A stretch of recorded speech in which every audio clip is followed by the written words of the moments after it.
Welcome back to the Podcast Profits Unleashed podcast, a show where coaches and consultants can learn how to use podcasting to grow their business, both as standout guests and magnetic hosts. So I'm your host today, Karen Roberts, and today's episode is From Burnout to Alignment, building a human-first business that actually lasts. I'm joined by Dylan Bost, who helps purpose-driven, service-based entrepreneurs build aligned and scalable businesses by simplifying all their systems and actually reconnecting with their core mission. So if you guys have ever felt that tension between burnout and growth, this conversation will help you reset your vision, your systems, and also, possibly more importantly, your energy. So let's dive in. Welcome to the show, Dylan.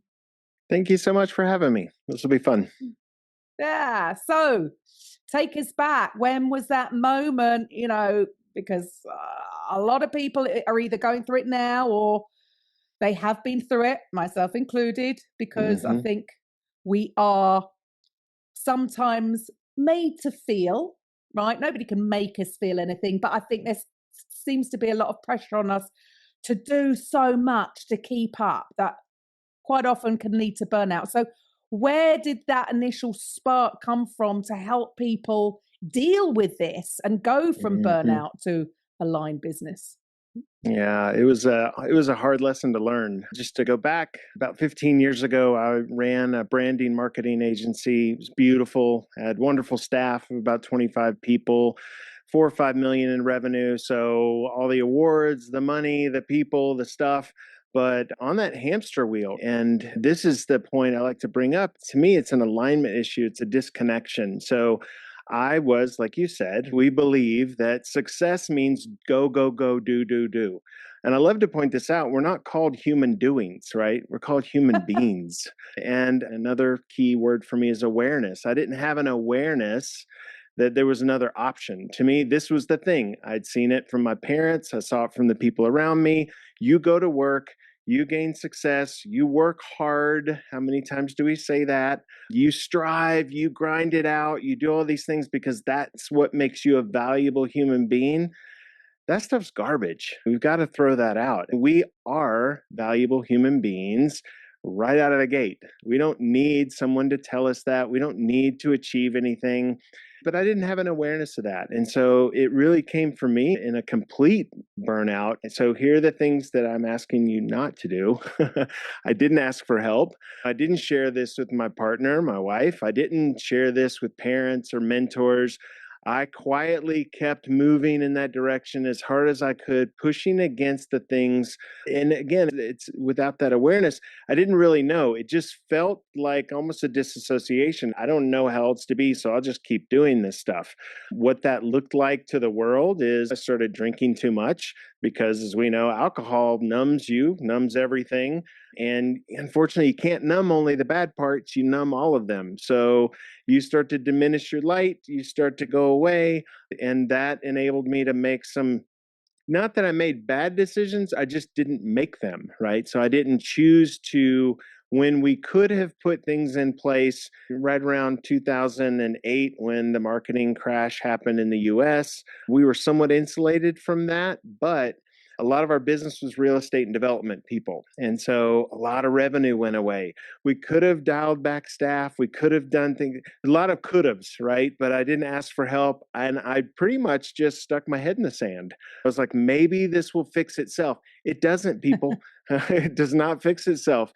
And the cool thing, though, is I realize now, right, what I took forward is I know full well now if I had some of the tools I have today, that company still would have been running. I know it was fixable.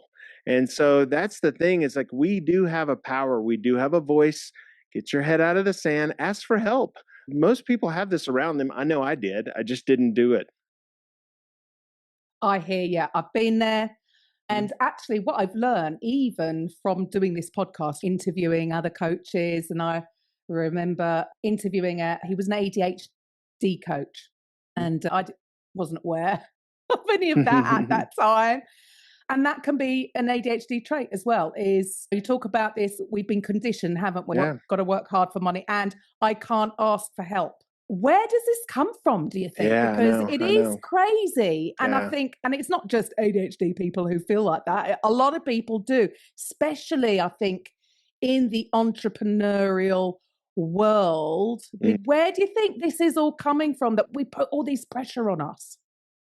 Yeah, I don't know where it comes from that we don't ask for help. It's an interesting thing. I say this, I've told 100 people this. The reality is no one has the answer, right? And Yeah. it's like we assume everybody's looking at me, I'm leader of this company, I have to have the answer. And the reality is no, you don't. I learned Mm. this. I was a Walt Disney Imagineer for a time. And the wonderful thing Disney teaches, Disney doesn't call the people that their staff, they're not called employees, they're called cast members. Everyone has a role to lead. So if anybody's been to Disney or anybody's worked in that environment, they know that Disney, they train their cast members. You never say no. The reality is your job is to solve whatever that is. I'm lost. I don't know where to go. I left something in the hotel room, whatever the thing is. The reality is you don't say no because you have access to all these people behind you that you can get the answer quickly. And it's a wonderful teaching that the reality is, I think that we don't have to have the answer. I stress to the people that work with me, it's like the key is be honest, right? It's like, I don't have that answer now. I can get it for you. And I think that we need to relate to that as even leaders, is not assume, how can we possibly know everything? If we did, we'd be done and you could sit on a beach someplace. But I think the beauty is in not knowing the answer and the magic that can happen when you involve other people to find the answer. But that's the important thing, I think, is just to take a deep breath and realize it doesn't make you less of a human because you can't answer that question right now, or you don't know the direction of your company. Figure it out, chunk it Love down, that. put things in place to figure it out.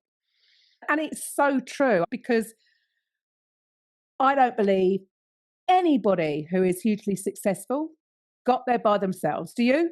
We No. all need help along the way. We all need guidance, whether that's from coaches, mentors, whether that's even from clients and getting Mhm. feed and tweaking things.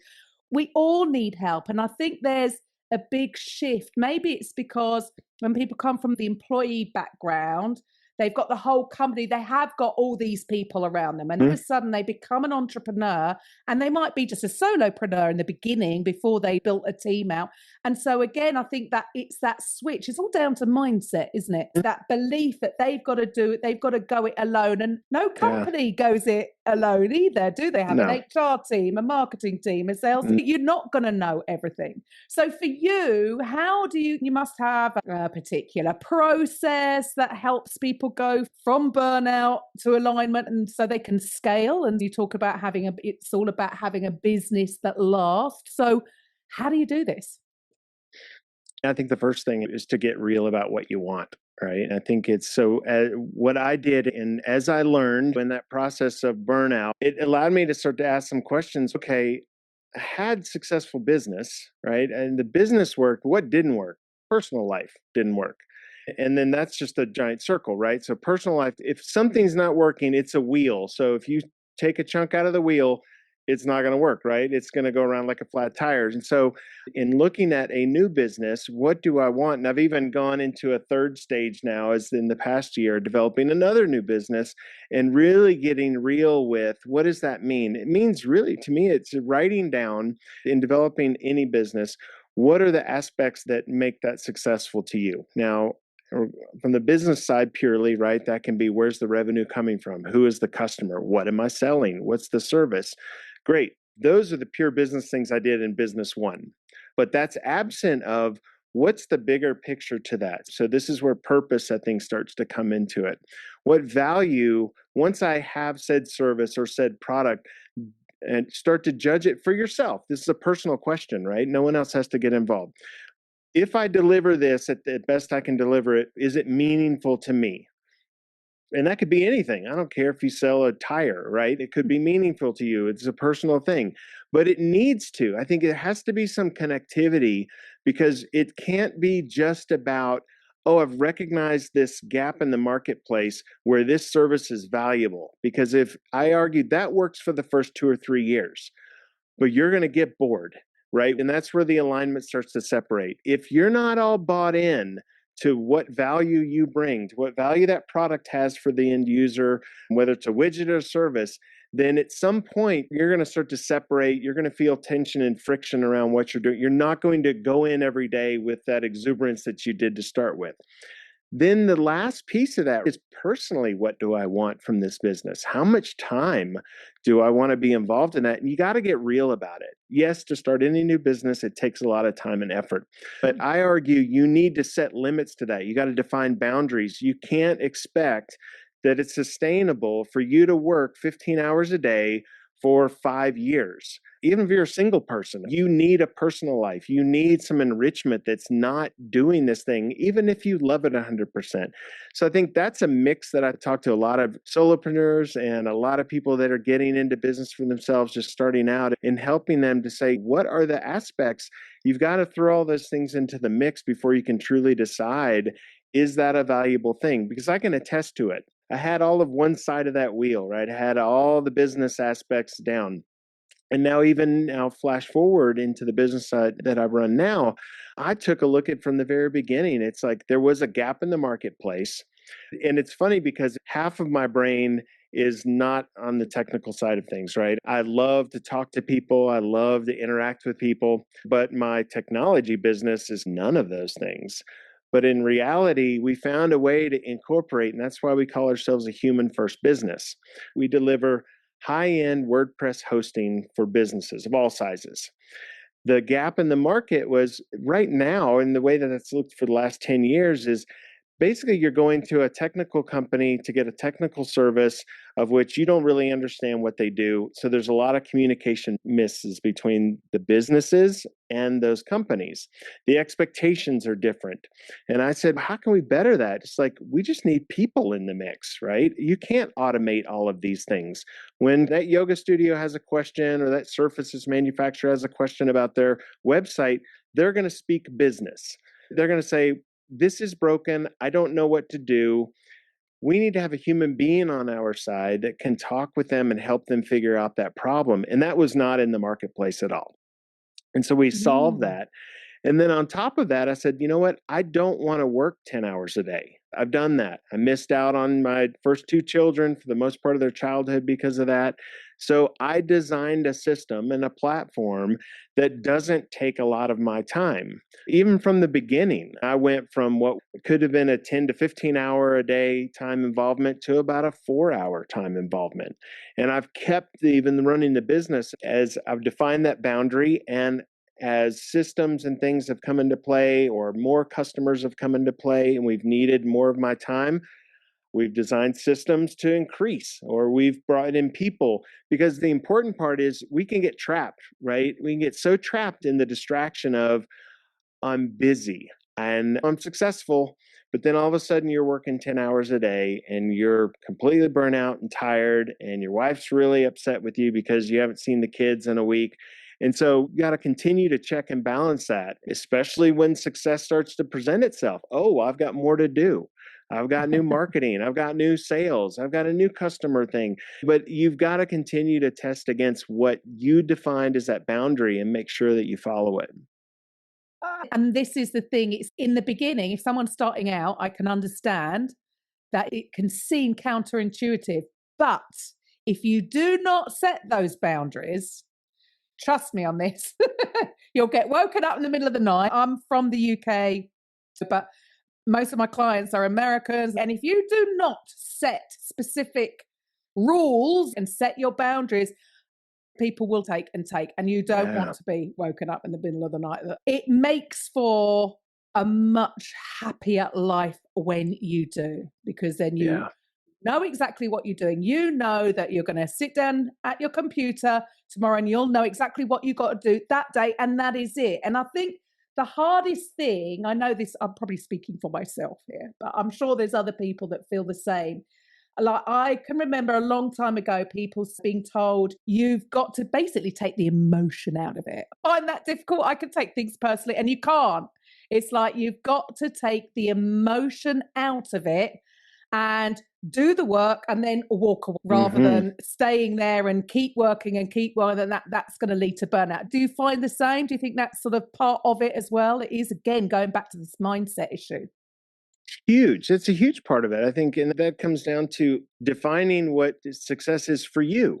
To me, what that looks like is that I've set what success looks like. So that means I'm going to accomplish these things today. And I set that at a reasonable rate, right? I'm not going to, I found you go over that and it doesn't make sense. If success means 10 things and there's no way I can do 10 things, but it's what I really want to do, then if I don't achieve that, then I'm just going to beat myself up, right? So define that early, and that success, it's controllable. I set these things, right? It doesn't mean it. So I'm not defining success by what I get from other people. I'm defining success by the path that I've set forward for me. And that's a really important piece of it, because I think you're spot on. It's so interesting because literally, I was saying less than an hour ago, I had a conversation with my daughter who's back in London. And of course, it's New Year, isn't it? Yeah. But she bought this planner, which I have to admit, my next new book that's going to be the one. But she's so proud of herself because she's got this little A5 planner and it is covering all aspects. She's not in business. She has a job, but she's got her goals on there and she wants a tattoo and she wants this and she's got a book holiday. And she's so proud because it's writing those top 3 things. Like you said, not 10. And even if you did 8 of them, you wouldn't get that, I don't know, the endorphin because you still missed off 2. If you just have 3 and you tick them all off, it gives you a lift. And it's almost like gamifying it, if you like. It's like a challenge and you feel good when you've completed it. So I get that what you're doing with your clients is going to help them in and of itself. But also you talk about simplifying with systems. We are in the era that, thank goodness, with the rise of AI and all these CRMs that can do everything for you. So how is it that you help your clients with simplifying and using systems? One of the things that we want to do is really take a look at what they're trying to accomplish. A great example I like to use is chat bots, AI bots, whatever. You go to a website, and so there's the difference between this new thing that I think can help and actually what challenge I'm trying to solve. Everyone's got the new whiz-bang tool, and it's very easy for us to, and especially with AI, right? I need AI. What does that actually mean? I think we get asked this question a lot. I need for us to have a chat bot on our website. And I take a deep breath. This is something I highly recommend that everyone does before we get excited about something. And it's like, what are we trying to solve? I need to connect with my clients more. Okay. How do you do that now? You can see where I'm going, right? We want to ask them a series of questions, because here's the challenge. As a, for instance, if anybody's interested in these AI chatbots, right? The reality is those things are no different than call trees. And I don't know if we interviewed 1,000 people right now who's happy with a call tree. When was the last time you called your insurance company or cell phone company or any company and had a good, or your bank for crying out loud, and had a good experience just trying to get through to somebody? And I always recommend this. I'm like, give this a shot once in a while. Actually try to use the call tree, right? The amazing thing to me is they don't go anywhere. Like, you get really frustrated by the time you speak to someone. You may have even forgotten why you called, but I try to draw their attention to that, because unless you plan out meticulously every possible question someone could answer, right, in these chat AI bots, then the only value is if you can park a human being that's going to answer those questions. And so I asked that question up front. Do you have a human being that knows the answer to the questions, that can sit there and answer the questions for whenever it's active on the website? No. And I'm like, but it's not worth doing. So first you've got, the question is, we got to decide what's the actual business issue that we're trying to solve. And then we back up from that and then put the correct systems in place. And that, of course, is dependent on what the exact thing is, but it's very easy to jump on. I go through this all the time. I love all the gadgets. That's who I am. But I have this little governor now in the back of my head where I start to look at some new, and AI has brought all these wonderful tools as an example, right? But I can real easily, I'm like, do I need Notion? Do I need that thing? Is that going to solve my, and then I give myself 30 minutes, do a 30-minute investigation. And I'll even set a timer for it. And if I can't in 30 minutes decide it's going to bring some value, then it's not worth it. It's just at that point a distraction. Yes, but I think, noise. it's noise. And that happens all the time. Yeah. what you said earlier, let's go back to what you Mm-hmm. said about you with the business with the WordPress. Mm-hmm. You found a gap in the market, and basically it's to correct what I heard from what you said there was actually to correct the problem with AI bots, really put a Yeah. human being back Yeah. to. I do think maybe things are going to turn around and people will get more of a human Yeah. involvement.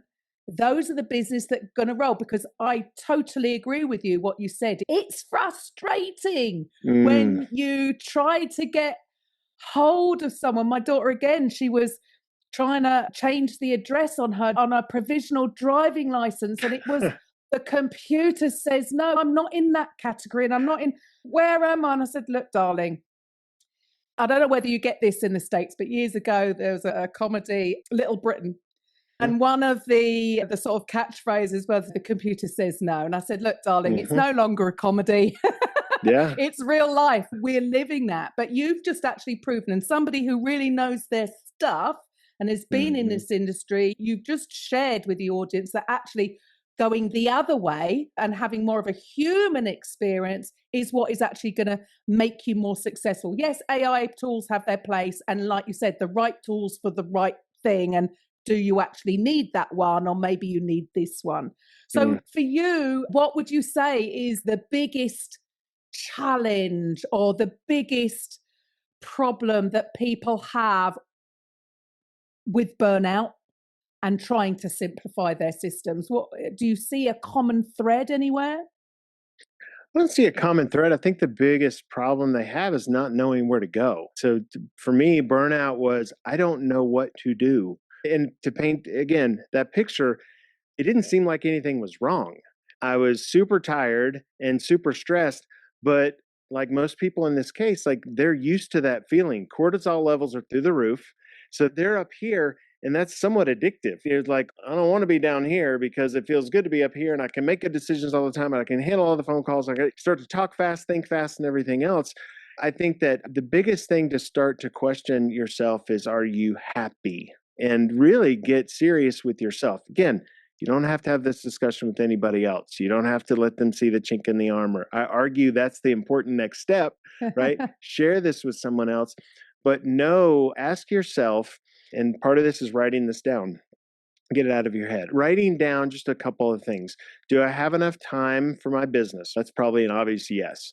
Do I have enough time for me? If you get serious, the answer is probably no. Do I have enough time for my family? That's probably no also. So that should be an indicator that you need to elicit some kind of change. For me, where that change started, it was meditation, honestly. And I know a lot of people, we have two camps, right? I can't meditate. It's too hard. It's cool. There's all kinds of meditation. So I learned from Thich Nhat Hanh, this beautiful Vietnamese monk that passed a couple of years ago. You can look up, one of my favorite books is Peace is Every Step. But he teaches that meditation comes in all forms, right? There's driving meditation, walking meditation, washing the dishes meditation. What meditation really is, right? Yes, you can get really quiet. You can try to empty your thoughts, and we all know the challenges with that. But what meditation really is at its purest form is being mindful in any situation. So that means being completely present. One of the examples I like to use is the next time you walk out of a door. So you physically have to open the doorknob or the lever, push it or pull it, step through, be completely present for that 10 seconds. That's a great introduction to meditation, because all of us have walked through thousands of doors at this point. We don't even think about it anymore. That's the idea, is to get present in the moment just for a fleeting couple of seconds. And I think it's a practice beyond that. For me, it was that started with things like that, and walking to actually sitting and being in meditation for 5 or 10 minutes to 15 minutes. You don't have to meditate for an hour or something. I argue meditating for 5 to 10 minutes, but you owe it to yourself to be silent. To me, now that's where ideas are generated. That's where either new ideas are generated or actually resolutions or solutions to issues that I'm dealing with that I haven't written down, that I'm letting these things run, these processes run. Those few minutes, and at very least, I'll meditate right out of bed in the morning. and before I go to sleep for 5 or 10 minutes. Super simple. It allows your nervous system to reset. The reason why I say it's like I like to start simple. Meditation to me, it's like the gateway, right? It's the gateway medicine to you figuring out what it is you need to do. Here's the cool thing, you have the answer. We all have the Yeah. answers. If we'll just listen to our body, right? That was a big thing I Oh, learned in the last 10 years. Less of this, more of that, right? Your oh, body knows perfect. the answer, but you've got to be open to listening to it. Oh, absolutely. Learning to trust it. We've Yeah. come away from actually trusting our intuition. And you're so right. What you've just shared there for me is practicing being.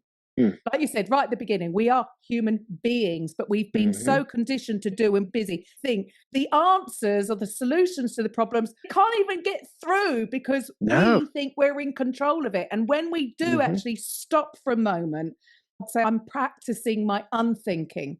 So I'm not meditating, I'm not lying down trying to calm my thoughts. I'm just very consciously aware, but practicing my unthinking. Because as you Mhm. can hear, I talk a lot in my head. So it's actually when I shut up verbally and shut up mentally, all of a sudden the ideas pop up from Yeah. anywhere. Yep. And I love what you said there because, yes, you do know the answer yourself. However, sometimes we all need somebody to maybe just point us in the right direction or even have that conversation to allow that idea to come up. So, guys, if you're out there and you recognize that maybe you're going through it right now and that you just need to speak to somebody, connect with somebody that is outside of your sphere, maybe sometimes that's better, right? So, for you, what should the listeners do next? What would be the next logical step if they want to find out a little bit more about how you can actually help and what you can actually offer them? Yeah, so a couple places on the kind of coaching side, you can go to my website, just dylanclaytonbost.com. And on the WordPress site, we've got a really great giveaway. So you can go to sunnyhq.io/podcast. And that's got an easy download. And it's all on your side. You can look at it against, it's got really 5 really simple questions and a great little tool you can use to help you figure out what's going on with your website. And if we can help with that, we'd love to help. Fantastic. And don't worry if you didn't quite get that link, resort back to the show notes. Dylan's links will be in there. Dylan, it's been a great conversation. I've learned a lot. I love everything. I totally agree with absolutely everything that you say. I know you guest on podcasts as a way to grow your business.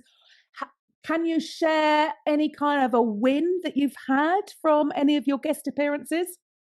Yeah, I think the biggest win has been the more we talk about these things, the more it uncovers. So I think for me, we've been able to make some even business. So on both sides, I've got 2 different worlds on the WordPress side with Sunny HQ, and then I'm writing a book.